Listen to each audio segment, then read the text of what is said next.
What's going on, everybody? It's your boy J Main back checking in with the people. And I know I ain't dropped a video in a while, but I do plan on dropping some reviews early next week. But I ain't here to talk about that, all right? I'm here to talk about PSX 2016 or PlayStation Experience 2016 that took place earlier today, which is December 3rd. Man, I gotta say this was easily the best PSX. There's been three so far. The first one I thought was good. It had its moments. The second one, I thought it was bad. I didn't like it at all.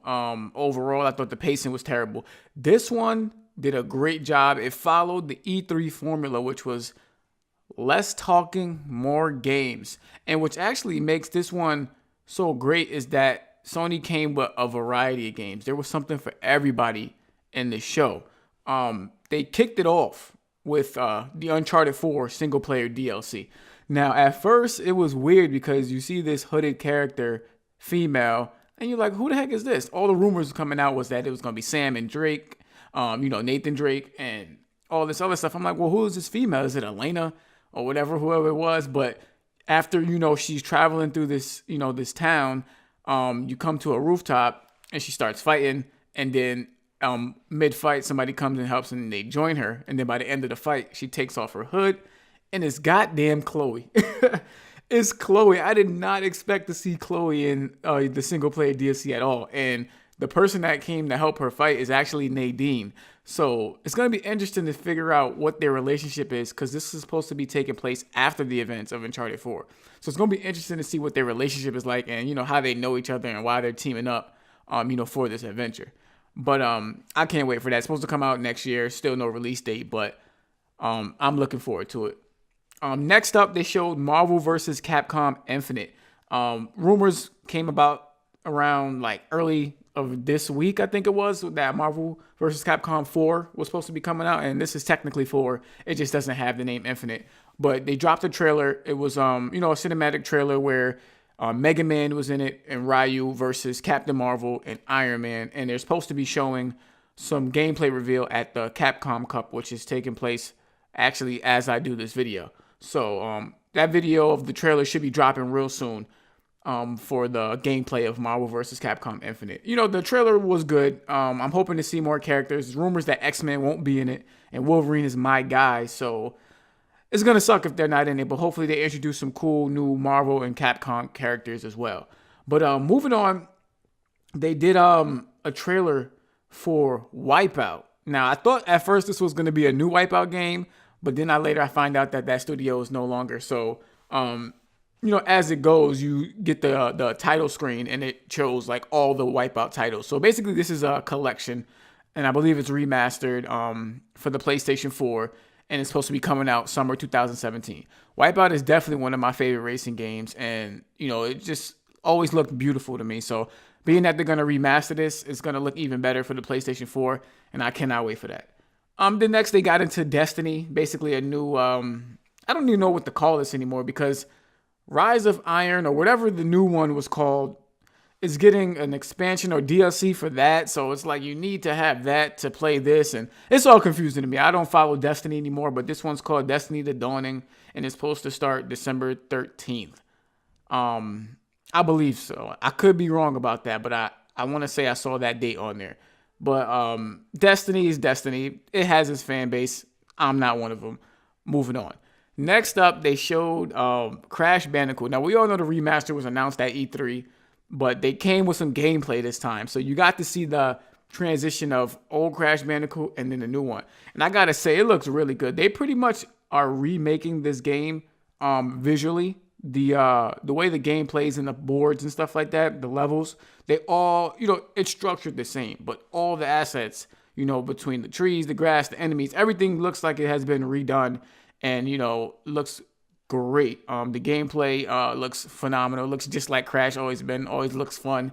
And the thing was, my fiance is super hyped for this game, but she was sleeping at the time, so I wanted to run in there and wake her up. But when she finally woke up, she saw the trailer, and she was hyped as well. So we can't wait for that. It's still supposed to come out 2017, but no release date yet. Hopefully I'm trying to, see where they're going to put this. But if I had to guess, I would say late spring, early summer. I think that would be a good spot for it. Then next they got into the Call of Duty World League Invitational, $4 million prize. Don't really care too much about that, so I'm moving on. Then they showed the Resident Evil 7 Biohazard trailer. The trailer basically kind of gives you more about the story and, the character you're controlling, and his wife, I believe, disappeared or died or whatever, but he got some messages, and it's basically looking like she's not dead, or, somebody might be playing with him. So he's investigating that, and they also updated the demo, which I believe this is the third update, but I'm hearing that they added a couple things to the demo, even some combat. So I'm going to download that tonight and, check that demo out. Then they get into the Ace Combat 7. Not really a fan of Ace Combat. Trailer looked pretty good. It's supposed to be playable in VR as well. So if you're into like Flight Simulator, go check that out. It's supposed to come out in 2017. They did a little bit of Street Fighter 5. They showed a new character. Well, really, he's an old character returning, and it's Akuma. He looked pretty good. Showed off his moveset. Quick fight between him and I forget who the other person he was fighting, but Akuma looks pretty good. I don't have Street Fighter 5 anymore, but I might pick it back up. My family is, my brothers are big on Street Fighter, so whenever I go over for the holidays, they always want to play, and I be getting washed up. So I might pick it back up, just to brush up on my skills. And then Shuhei Yoshida comes out, and I'm skipping around, not really skipping around, but kind of skipping some things that didn't really interest me. So if I forget something, I do apologize, but I only took notes on things that really interested me. So Shuhei Yoshida comes out. Now this is where I was disappointed, because I thought he was going to drop the bomb of us being able to change our PSN, but that was not the case. He came out, the crowd was screaming his name, chanting his name, dudes was going crazy. This is PSX at the end of the day. He came out, talked about The Last Guardian, showed the story launch trailer. I couldn't get that game early. I was hoping to, but I couldn't get it early, so I'm going to definitely still be picking it up Tuesday. I cannot wait to play it. Then he came out and dropped the bomb of Parappa the Rapper remaster. It's the 20th anniversary coming to the PlayStation 4. And the demo had came out tonight. I did play it. It looks good. It's the same Parappa the Rapper, just remastered, better visuals and stuff like that. Parappa the Rapper was one of the first games I ever played, like when I had my PlayStation 1. So like Crash, Parappa the Rapper were some of my stomping ground games right there. But in addition, they're also remastering Loco, Roco, and Patapon for PlayStation 4. So, not really a fan of those games, but if you are, that's pretty cool stuff. And then they dropped a Megaton. I mean, this game, a lot of people shitted on, but I actually had a good time with this game, especially playing with my fiance. She loved this game, and I'm talking that knack 2. The trailer was actually not bad. Like, the knack 2 trailer looked pretty good to me. They got to do a lot to make this game better than what it was. I hope they keep the challenge and difficulty to it, but they got to expand more on the game, more on the story. And hopefully they can deliver a much better game. Knack 1 wasn't terrible, but it wasn't great. So hopefully they can make a great Knack game. And I'm definitely looking forward to playing this co-op with my fiance. That's going to be fun as hell. Cannot wait for that. Then they show a new trailer for Gravity Rush 2 DLC. Now, I don't know if you guys know, but when Gravity Rush 2 got delayed, they basically announced that the DLC would be free. So this DLC actually takes place as the character Raven, who's been like Cat's companion since the first game, and I know she's in the second game as well. So this one, you're going to actually take control of Raven and be able to play as her. I'm pretty sure it's the majority, if not all, of the DLC. So that's going to be free coming out in March when the game comes out in January. So a couple months later, we'll get that free. That's going to be pretty cool. They showed a new Gran Turismo Sport trailer, boasting about 4K HDR. Game still, it got delayed, so now it's coming out 2017. Looks good. I'm not into racing games that much. At least not, Gran Turismo type racing games. Those are definitely too technical for me, but if you're into that stuff, it's pretty cool stuff. They showed a trailer for Ni no Kuni 2 with some gameplay. 2017 is the release years. I have Ni no Kuni 1, and I'm looking forward to Ni no Kuni 2. It looked pretty good. They showed some combat and things like that. Gio Corsi comes out next.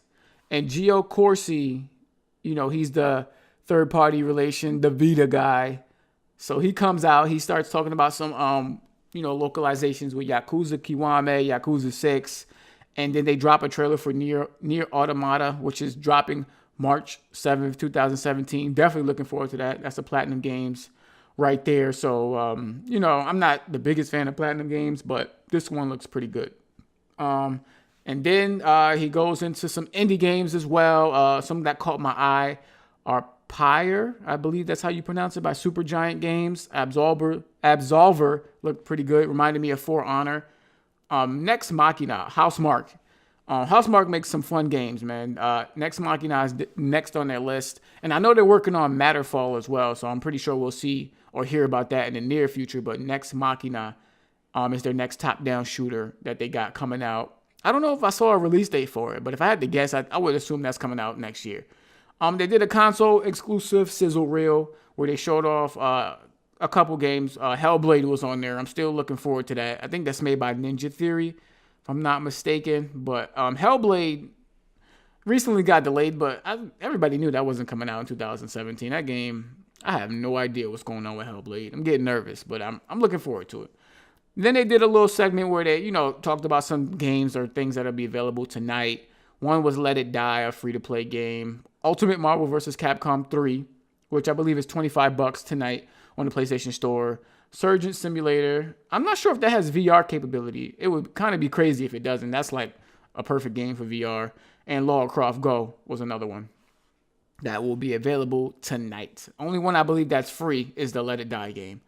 And then they go into building the list, which is like, hashtag thing going on Twitter where fans have been talking about old games that they would like to see on PlayStation 4.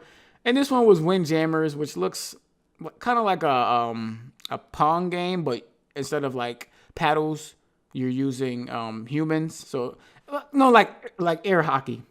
Excuse me, more like air hockey, but with humans instead. It looked pretty cool, but I'm not really checking for it. It was funny because a lot of people who are fans of SOCOM have been crying for a new SOCOM game or at least a remaster.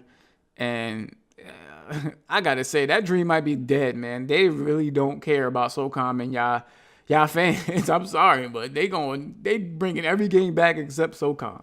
So I don't know if we'll see anything about that. And then they do another sizzle reel with PlayStation VR, showing games like Farpoint Rigs. Farpoint looks pretty cool. I believe that's supposed to come out early next year for VR. And I'm still planning to get my VR for Christmas. I can't wait. Play that. Some Rigs. Resident Evil 7. I can't wait to play that in VR. Then they dropped the Neo trailer. Neo is definitely one of my most anticipated games for next year. I played the hell out of the beta, and that game is fun as hell. So I can't wait for Neo. I believe earlier, I think at E3 or Tokyo Game Show, Neo had a release date of February, but I'm not sure if that was overseas or on the West. So I'm interested to see if that's still coming in February over here in the West. Then we saw MLB 17, the show trailer. Looks good as ever. Big focus on Ken Griffey Jr., who's on the front cover. Of course, I'll be picking it up. MLB Show is a great game, great series. And then they did a little teaser for the retro mode, which shows classic camera angles, classic text, voices, and stuff like that. So bringing that classic feel back to MLB The Show. And then we get into a new Horizon Zero Dawn trailer. At this point, I kind of really don't care to see much more about Horizon Zero Dawn. It's my most anticipated game next year. Visually, it looks amazing. I don't want to know more about the story. I want to play it for myself. So if possibly they could move that release date up, I would be more than appreciative of that. But I doubt that happens. So we got to wait for that to come out, which I believe comes out February 28th, in the United States and all that stuff. So I can't wait for that. And then finally, they dropped a bomb. I'm talking, there was rumors, but people was like, oh, no way in hell this game is going to be shown. Yes, it was Last of Us 2, man. I could not believe what I was seeing. This trailer starts out where you see a forest, some trees, and then it pans out a little bit and you see cars. Then it pans out a little bit more and you see a stop sign with a Firefly logo. The whole crowd went hype after that. And then you get into the trailer and you see somebody playing the guitar, and you don't know who it really is because you don't see a face. And then it pans out and it's Ellie, and she's singing. And then Joel comes in, and you see him walking through the house that she's in, and it's a bunch of dead bodies. Go check the trailer out, man. I don't want to give it all away. The hype is real for The Last of Us 2. I cannot wait for that game. So it's definitely going to be Joel and Ellie. The story takes place. I heard that from the panel that the main focus of the game is going to be Ellie. I'm happy about that. Even though we connected a lot with Joel in the first game, you know, Ellie was still a huge, major part of The Last of Us 1. So seeing that he's getting older and Ellie's getting older and she's becoming a young adult, it's going to be dope to see, you know, what they do for her and how they, you know, structure the game around her. So I can't wait for that. Overall, a great PSX show. Definitely one of the best. And I hope they keep the formula where it's minimal talking, games, games, games. Keep that diversity. And, you know, it's going to be good, man. It's going to be good. Check out the trailers that I mentioned, especially Last of Us. It was easily trailer of the show. Man, trailer of the year for me. That game, I can't wait. But this is my review for PSX 2016. Pretty lengthy review, but I'll catch y'all at my next video. Peace.